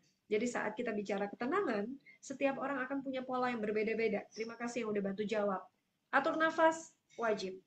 Ngelatihnya kapan? Jangan di depan audiens Anda. Kalau kita mau ngatur nafas, berarti harus ada pola yang Anda lakukan. Harus ada exercise-nya. Jadi bebas ya, Anda boleh pakai meditasi, Anda boleh pakai teknik yang angkat, kayak kita mau melangkah gitu kakinya, tapi paha agak diangkat lebih tinggi, kayak lagi pemanasan kalau mau lari gitu ya. Kan jantungnya biasanya akan berdetak lebih cepat. Nah, saat jantung kita berdetak lebih cepat, kita turunin pace-nya supaya nafasnya menjadi teratur. Itu biasanya dilakukannya justru dalam waktu yang bukan sebentar. Sebentar itu dalam arti jangan 2 menit sebelum kita bicara, jangan 30 detik sebelum kita bicara, tapi kita lakukannya setelah bangun tidur. Baru mau beraktivitas, kita lakukan teknik itu. Karena kalau meditasi, beda cerita. Meditasi justru bisa kita lakukan untuk ngedapetin ketenangan dalam keseharian, sehingga secara fokus dia akan terbantu dengan sendirinya. Tidur cukup juga penting. Nutrisi cukup itu juga sangat penting, karena nggak bisa dipisahkan. Tidurnya cukup, tapi konsumsi kita masih lebih banyak gulanya, tidurnya juga biasanya gitu ya, nggak tenang tidurnya. Oke, itu dari sisi calmnya. Bagaimana dari sisi 3C lainnya? Oke ya, karena kalau kita bicara tentang Collect yang nomor 2, intinya sebenarnya adalah kita diminta untuk bikin skala prioritas. Mana yang harus Anda sampaikan di hadapan audiens Anda, bukan apa yang ingin Anda sampaikan di hadapan audiens Anda. Itu berbeda. Kalau harus, berarti Anda akan menomorsatukan audiens Anda, mengutamakan audiens Anda. Sedangkan kalau kita ingin menyampaikan, biasanya yang bicara adalah ego dan audiens menjadi prioritas berikutnya. Harapannya adalah berubah, dia menjadi apa yang harus kita sampaikan. Sedangkan yang ketiga, connect. Connect ini berkaitan dengan bagaimana cara kita menyiapkan setiap kerangka pemikiran yang tadi ada di 5P tadi. Mengkoneksikannya, maka bikin kita buat menantang. Menantang tuh misal gini, aduh saya nggak jago menghafal, gimana caranya ya? Berarti bikin key point-nya. Key point nggak selalu berkaitan dengan kata-kata, bisa saja dia berkaitan dengan visual. Kalau ternyata kita ngelihat satu simbol aja udah langsung ingat, oh simbolnya ke arah ini, saya harus ngejelasin itu. Kita yang tahu, sehingga Anda yang akan punya pakemnya yang berbeda-beda. Kalau kata Kak Jatra, itu yang sulit jujur, yang harus dan ingin. Betul. Tadi ya, ini berarti balik ke yang poin nomor 2 ya. Cara kita untuk bisa membagi apa yang ingin kita sampaikan, karena itu bagian dari persiapan. Kalau apa yang harus kita sampaikan, berarti tinggal ketahui siapa audiens Anda. Kalau kita udah tahu audiens kita, otomatis biasanya akan lebih mudah untuk bisa nge-switch mana yang ingin, mana yang harus. Sehingga ada yang kadang-kadang perlu dibuang. Ada bagian-bagian yang, nanti dulu deh, ini nggak usah dibahas gitu ya. Oh, saya punya 3 data nomor 3 deh, nomor 1 sama 2, nanti aja dulu gitu ya. Bukan berarti dihilangkan, tapi kita tahu prioritas mana yang paling dibutuhkan. Oke? Itu sedikit menjawab dari Kak Jatra. Saya balik lagi ke poin nomor 4-nya ya. Poin nomor 4 ini berarti saat kita sudah tenang, kita udah tahu apa yang harus kita sampaikan, kita udah bisa mengkoneksikan dari satu topik ke topik lainnya, jangan lupa kita butuh adanya penutup. Jadi conclude itu penting banget, seperti yang tadi bahkan udah sempat disebut di slide sebelumnya ya. Reinforce your conclusion. Itu yang ada di core ketiga. Kalau Anda masih ingat di struktur poin tadi. Sedangkan kalau di 4C ini lebih kepada ngebantuin kita untuk bikin punchline-nya. Apa yang buat mereka jadi selalu ingat dengan penyampaian kita. Tekniknya sebenarnya yang paling mudah secara teknik ya. Saya akan tampilkan di layar. Pasti Anda langsung ingat kalau saya bikinnya remember to kiss. Ya enggak? Ya. Remember to kiss. Dibandingkan kiss-nya kita panjangin. Akan lebih mudah Anda mengingat sebuah informasi yang singkat dibandingkan informasi yang lebih panjang. Jadi tanda buka dan tutup kurung itu maksudnya kan kepanjangan dari kiss itu sendiri. Bayangkan kemudian saya bilang remember to keep it short and simple. Orang bisa aja ingat tapi dia nggak bagian dari punchline. Nah ini contoh punchline yang bisa Anda pakai dan semuanya bisa kita siapin balik lagi ke 5P tadi. Oke? Rekan-rekan, ini yang bisa kami bantu berkaitan dengan flow of mind, berkaitan dengan cara bicara yang teratur tanpa harus muter-muter berlebihan gitu ya. Secara teori tampak mudah, tapi saya yakin saat kita mempraktekkan seringkali ada kendala, seringkali ada yang dirasakan, seringkali bisa aja ada kegagalan yang Anda temui. Boleh dong sekarang kita sharing ya. Kita masih punya waktu untuk sesi tanya jawab. Saya akan kembalikan lagi ke Abel dulu. Silakan Abel. Oke, baik. Terima kasih Mbak Disti. Oke, rekan-rekan, sekarang kita akan langsung masuk nih ke sesi tanya jawab. Kira-kira dari rekan-rekan gimana nih? Apakah ada yang ingin ditanyakan nih ke Mbak Disti dari materi yang udah luar biasa banget tadi udah disampaikan nih sama Mbak Disti mengenai flow of mind. Gimana rekan-rekan? Ada yang ingin bertanya bisa langsung raise hand di Zoom-nya masing-masing. Oke, silakan. Mau nulis dulu di chat juga boleh. Iya, di chat juga boleh. Chat juga boleh. Oh, ini ada nih di chat. Mas Yatra cepet banget ya ngetiknya ya. Mbak, tolong 5 step tadi diberikan contoh dalam konteks dunia corporate, di mana kita bawahan dan audiens itu atasan dengan level yang tinggi gitu ya, manajemen level gitu ya. 5 stepnya. Oke, saya mulai dari step yang pertama. Emang suka ya suruh kita mikir berlebihan ya jadinya ya. Tunggu. Kita masuk di step yang pertama. Step yang pertama tadi adalah clarify your purpose. Di situ ada 5P. Ada 5P yang bisa kita lakukan. Misal, kita udah akan bertemu dengan audiens yang spesifik, yang bersangkutan adalah pimpinan kita secara level berada jauh di atas kita misalnya. Maka kita diminta untuk memulai dengan data yang fantastis. Biasanya data yang fantastis itu contohkan berkaitan dengan curiosity-nya pimpinan kita, apa yang sedang mereka jalankan misalnya, atau pernah mereka instruksikan ke kita. Dengan nada yang sedikit flat, jadi jangan terlalu terdengar antusias. Misal, Pak atau Bu gitu ya, atau misalnya kita pakai Bu gitu ya. Bu, mohon maaf, ini yang minggu lalu Ibu minta berkaitan dengan data ini gitu ya. Saya telah berhasil menyelesaikan 60% bagiannya. Bukan kabar baik sebenarnya, karena berkaitan dengan 60% proses penyelesaian. Bisa jadi waktu kita ketemu, harusnya udah beres, betul? Tapi saat kita menggunakan sebuah teknik intonasi yang lebih datar, kita nggak ngasih kesempatan pimpinan kita untuk protes dulu. Dia terbawa dengan dinamika yang sengaja kita ciptakan. Walaupun secara data, nggak enak nih datanya. Itu contoh. Karena pasti akan berbeda dengan, Bu, saya sudah menyelesaikan 60%. Itu contoh kedua. Atau contoh ketiga, Bu, belum selesai. Masih ada 40% yang harus saya kerjain. Oke. Saya yakin waktu kita semua mendengarkan 3 pilihan tersebut, kita akan tahu mana yang diterima secara emosi menjadi lebih positif. Itu yang Anda silahkan pilih, karena nggak selamanya level emosi harus dibawa positif. Kalau level emosi, ya. Kalau bahasa tubuh, yes, dia harus lebih terbuka. Tapi kalau level emosi, bisa saja kita membangkitkan emosi yang bermacam-macam. Ada emosi takut, emosi senang, emosi sedih, dan lain sebagainya. Itu yang sengaja kita bangkitkan. Dan kita harus siap dengan segala bentuk resikonya. Resiko berarti muncul di P yang kelima, betul? Segala bentuk situasi yang bisa terjadi dari setiap perilaku yang kita lakukan. Oke? Yatra bilang, intonasi dan pemilihan bahasa menjadi kuncinya. Yes, betul. Itu baru satu contoh. Perlu dicontohkan lagi yang lain? Panjang nanti ya. Tapi itu contoh yang bisa akan ngebantuin dari satu kalimat aja, dari satu tujuan aja, kita bisa ngebungkus di bagian awal sehingga pimpinan kita akan punya respon. Bukan reaksi, tapi mereka memberikan respon.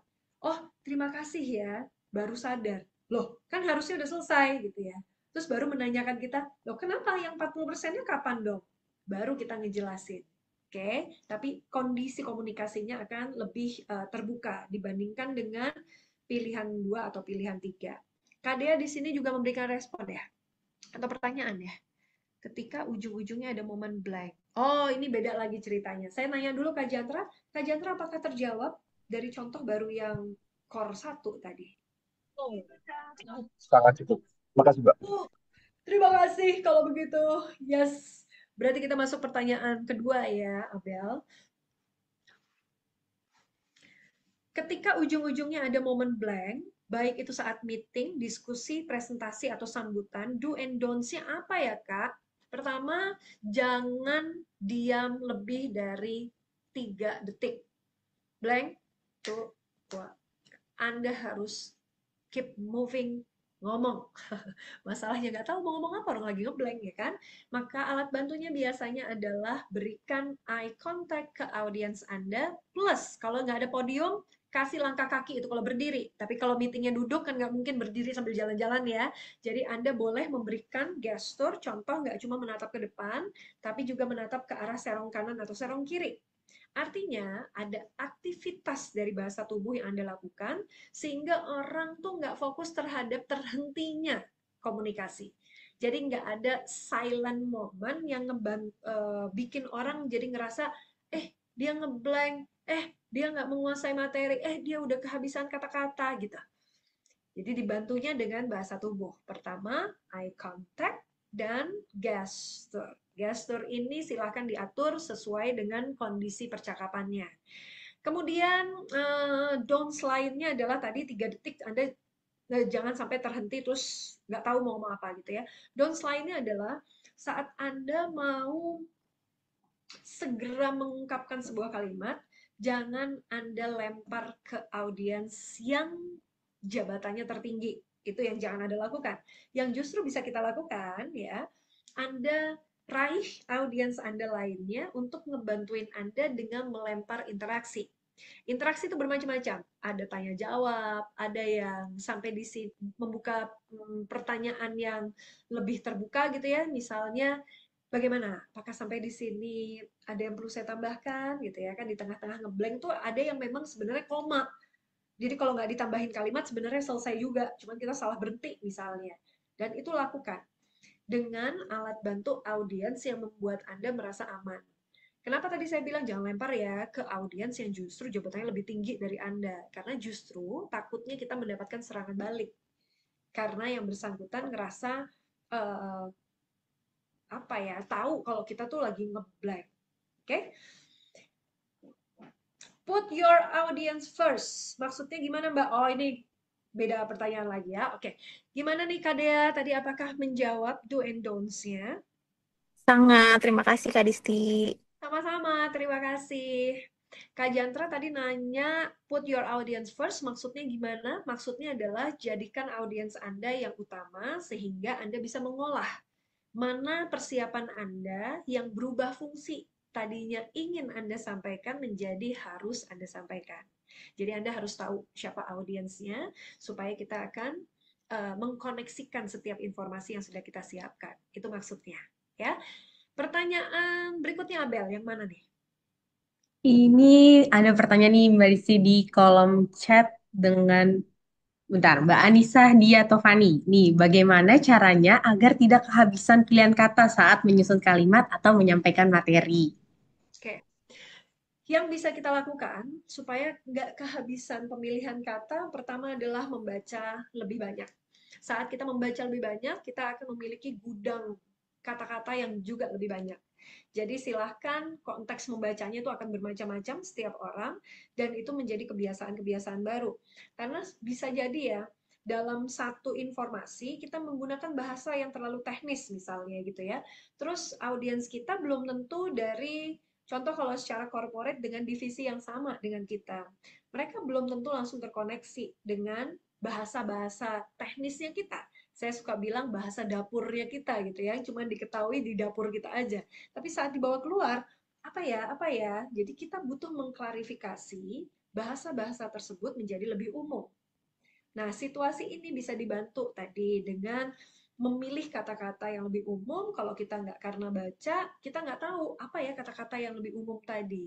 Itu yang bisa membantu supaya nggak kehabisan pemilihan kata. Oke? Tambahan, selain membaca, yang bisa juga membantu menyusun kalimat itu adalah dengan menulis. Jadi itu satu paket, membaca dan menulis. Boleh dibalik nggak? Nulis dulu baru baca? Boleh, nggak masalah. Oke ya. Oh, Kak Dea tadi memberikan summary ya. Summary dari jawaban. Sebentar. Apa nih tulisannya? Jangan sampai terhenti maksimal 3 detik. Eye contact, bahasa tubuh, gestur. Pertanyaan ke audiens yang membuat betul sekali, Kak Dea. Terima kasih. Summary-nya kece. Membaca dan menyanyi sama nggak efeknya? Kalau di kamar mandi efeknya sama. Sama-sama lama nggak keluar-keluar dari kamar mandi ya. Udah baca, lanjut lagi nyanyi. Oke. Ini pertanyaan serius nggak sih? Nggak ya? Nggak perlu dijawab serius kan? Oke. Oke, Kak Dian, Mas Dian juga nanya di sini ya, Bel ya. Ketika audiens kita berasal dari latar belakang, budaya, kemampuan pemahaman, dan kepentingan yang beragam, contohnya adalah politisi, bagaimana cara kita menyampaikan hasil audit kita tentang penata kelolaan pemerintah mereka yang kadang tidak sesuai dengan profil diri yang mereka tampilkan ke publik? Berat sekali. Tugas Anda tentu berat sekali, Mas Dian. Oke, saya bantu ya. Pertama, Yang bisa Anda lakukan adalah menarik empati mereka. Itu yang pertama. Jadi caranya gimana? Rangkul dulu. Seringkali data yang kita sampaikan nih, kalau tipikal-tipikalnya ya, kalau tadi disebut buka tutup kurungnya adalah politisi, ya saya diminta untuk ngasih apresiasi lebih dulu. Apresiasi berarti programnya dibahas gitu misalnya, karena di sini audit ya, programnya dibahas, disebutkan dulu apa yang kira-kira sudah baik, yang kemudian mau di-highlight dari hasil audit.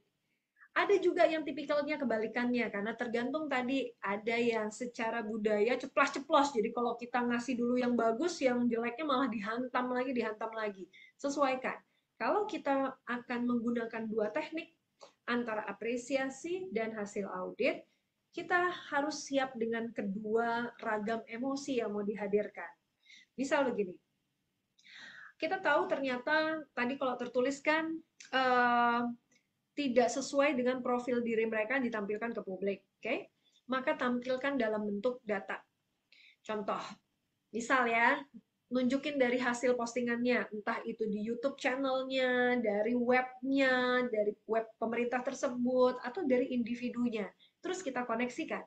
Itu data. Jadi saat kita bicara data, yang bersangkutan tanpa sadar sedang kita audit. Seringkali kata-kata auditnya tadi tuh yang memang sengaja kita hindari supaya mereka nggak sedang ngerasa sedang dicecar misalnya, sedang dinilai misalnya gitu ya. Jadi perasaan-perasaan negatif itu sengaja kita tutup. Oke, Kak Dian, apakah membantu jawabannya? Cukup membantu, terima kasih. Sama-sama. Nanti kalau ada pertanyaan lagi monggo ya. Kak Esterina masuk di pertanyaan berikutnya. Salah. Bentar ya.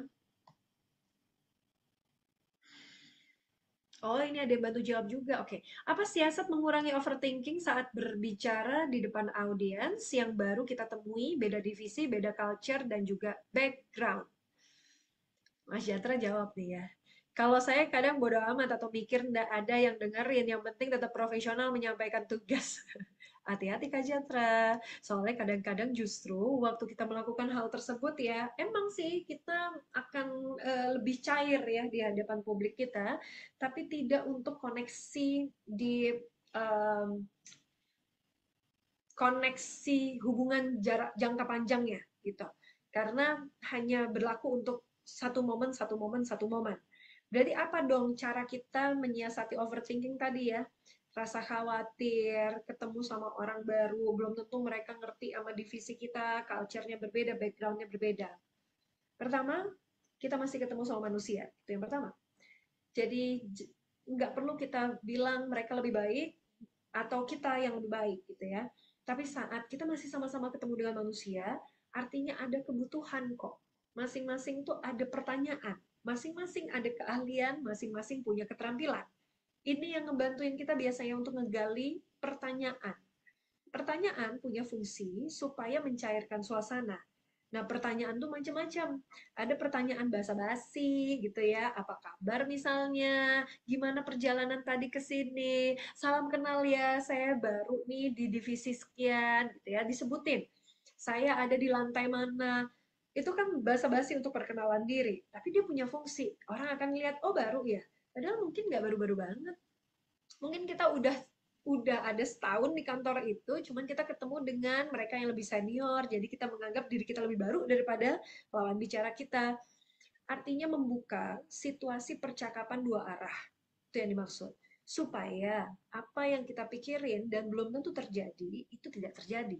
Tapi gimana kalau akhirnya kita menghadapi situasi yang gagal? Contoh, udah mau coba mencairkan suasana, ternyata lawan bicaranya pasif ya. Ternyata lawan bicaranya ditanya, iya yang enggak aja nih gitu. Atau misalnya jawab tapi nggak menatap kita secara langsung gitu. Jadi secara respect-nya berbeda dengan apa yang kita berikan di awal. Maka kuncian keduanya jangan baper. Ini baru bisa masuk tadi kalau katanya Kak Jatra ya. Tenang aja, orang nggak ngasih respon positif, bukan berarti kita harus membalasnya, tapi kita diminta untuk menularkan terus virus-virus komunikasi yang positif. Jadi tetap hangat. Kalau kita pembawaannya hangat, berarti nggak agresif, nggak pasif. Kita menyesuaikan dengan situasi dan kondisi. Kalau culture ini macam-macam. Misalnya sebuah wilayah aja ya, terus kita bukan dari wilayah tersebut, berarti mau belajar sedikit tentang bahasa daerahnya, bagus. Ada culture yang misalnya kalau meeting 10 menit, endingnya meetingnya 50 menit misalnya, itu juga culture, betul? Sehingga gimana cara kita menyesuaikan? Kita juga harus nunjukin culture-nya kita dalam situasi atau momen yang tepat. Oke? Background juga sama kok. Background itu kan berarti berkaitan juga dengan misal salah satunya adalah keahlian yang dikuasai. Kita biasanya diminta untuk tidak hanya tahu keahlian apa yang dikuasai, tapi rasa ingin tahu terhadap keahlian tersebut. Sehingga kita ngasih kesempatan lawan bicara kita bicara lebih banyak. Itu supaya ngebantuin kita mengendalikan diri. Semoga terjawab. Kak Serina, apakah terbantu jawabannya? Terbantu, Kak. Makasih. Sama-sama. Wah, terima kasih juga yang udah bantuin jawab nih. Kak Virus juga bantuin jawab ya. Saya ingat dari 4C bagian calmnya. Saya akan mencoba teknik mengatur nafas dan mengurangi gugup dan cemas. Yes, itu secara umum bisa kita lakukan. Ini ngomong-ngomong, Kak Virus juga angkat tangan. Apakah mau bertanya? Kak Virus, Saya izin bertanya, Mbak. silahkan. Tadi pada tahap 5P, Mbak sempat nge-mention tentang present atau bahasa tubuh ya, Mbak. Nah, Betul. saya kepo nih, Mbak. Jadi kayak bagaimana sih, Mbak, cara menyeimbangkan gaya presence antara misalkan bahasa tubuh yang gestur tangan, kontak mata, atau misalkan tadi intonasi suara ya, Mbak, dalam menyampaikan data gitu. Tapi agar nggak berlebihan gitu, Mbak. Jadi kayak tetap engage sama audiens gitu. Karena saya takut nih kebanyakan gerakan tangan, ntar dikiranya hiperbola atau misalkan terlalu banyak kontak mata dikiranya kayak tatap mata saya gitu mau hipnotis atau gimana gitu Mbak. Jadi saya penasarannya di situ Mbak. Terima kasih Mbak Disti. Terima kasih. Karena emang susah-susah gampang ya untuk bisa menggabungkan bahasa tubuh yang terbuka tadi. Intinya pertama, bahasa tubuh yang terbuka itu harus relevan dengan informasi yang sedang kita sampaikan. Itu yang pertama. Jadi waktu kita tahu harus menyampaikan dengan ragam emosi yang contoh bahagia, sedih, menakutkan, menggetarkan, beda-beda ya. Misal kita bicara soal data yang menyedihkan. Ada angka kelaparan yang semakin tinggi. Tapi kita pakai senyum. Bapak Ibu, ada angka kelaparan yang semakin tinggi. Gak relevan ekspresi wajahnya. Kita diminta untuk menyelam lebih dalam terhadap informasi apa yang mau kita sampaikan. Sehingga level empati yang biasanya akan ngebantuin bahasa tubuh itu menjadi terbuka dan relevan dengan kalimat tujuan komunikasi. Kenyataannya empati ya nggak ada teorinya gitu ya, sehingga belum tentu kita mengalami situasi tersebut. Pertama adalah latihan baca. Tadi juga Virus bilang ya, ada juga teknik intonasi. Nah, intonasi jelas berbeda dengan bahasa tubuh. Tapi waktu kita melatih intonasi, bahasa tubuh kita ikut terlatih.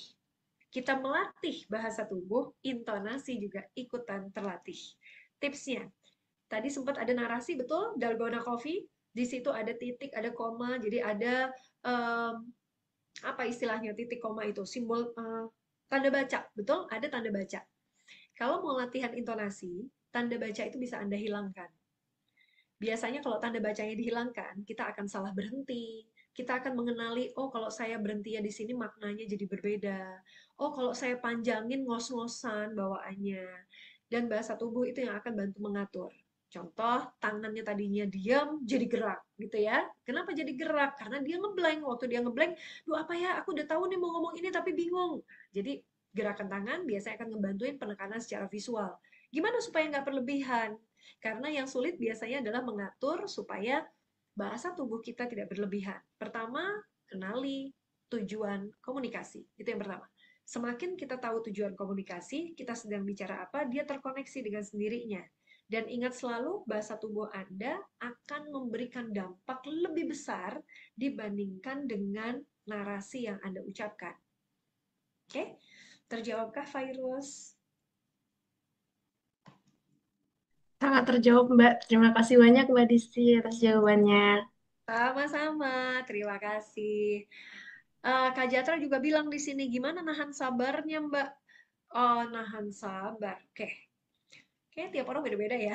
Ada yang emang sabarnya setipis tisu, ya kan? Ada yang setipis roti sobek. Jadi kenali kesabaran Anda. Apa yang kira-kira bikin kita tuh nggak sabar?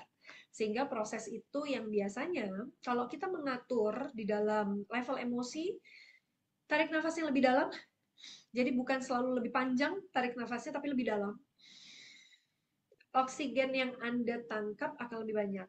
Dan itu yang bisa langsung ngasih ruang. Mana yang harus dipertahankan emosinya, mana yang enggak, jangan gitu ya.